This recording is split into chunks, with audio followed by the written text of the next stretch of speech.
Fenomena bulan menjauh dari bumi kembali bikin ramai. Ada yang mengaitkan dengan perubahan iklim, ada juga yang menautkannya pada dampak misterius terhadap kehidupan manusia.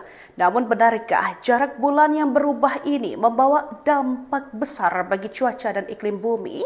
Dosen Departemen Geofisika dan Meteorologi IPB University Sony Setiawan SSI MSI menegaskan bahwa fenomena tersebut sejatinya merupakan proses alamiah yang sudah lama terjadi dan dapat dijelaskan secara ilmiah melalui mekanisme orbit bulan. Sony menegaskan masyarakat tidak perlu khawatir berlebihan karena menurutnya menjauhnya bulan dari bumi tidak menimbulkan dampak langsung terhadap manusia. Salah satu mekanisme tersebut adalah pasang surut air laut yang dipengaruhi oleh gaya gravitasi bulan. Perubahan pasang surut dapat berdampak pada aktivitas nelayan, pelabuhan, dan wilayah pesisir terutama terkait kenaikan muka air laut saat pasang maksimum. Namun efek ini bersifat tidak langsung dan masih berada dalam batas alami yang dapat diprediksi.